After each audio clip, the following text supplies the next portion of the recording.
A very difficult year indeed. If you remember when Donald Trump assumed office for the second time, people around the world and in Ukraine, some of them were saying that this would be a disaster for Ukraine, that he would be on Russia's side, if not actually a puppet of Vladimir Putin. Others, in Ukraine in particular, were actually more optimistic, saying that he would soon get fed up with Vladimir Putin when he realized that the Russian leader wasn't ready to make peace quickly, and perhaps be even harsher against him than Joe Biden would have been. I think the latter group of optimists have been proved wrong.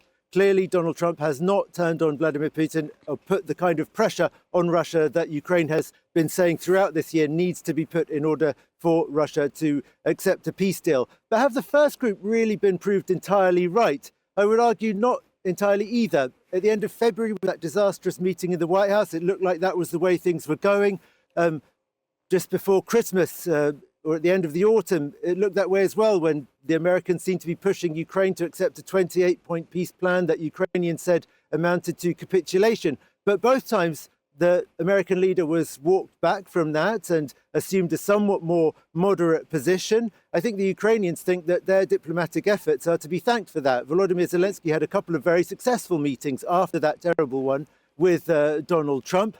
And so far, although the Americans have massively reduced their support for Ukraine, they haven't cut it off entirely. They haven't stopped sharing intelligence with Kyiv. And the Ukrainians, meanwhile, although they've lost territory throughout the year that Donald Trump's been in the presidency for a second time, only actually a little bit less than 1% of Ukraine's total area, which, considering the massive reduction in US aid, is not a bad showing. They've really proven that they can make their own weapons, and they've also pushed the Europeans to provide more help.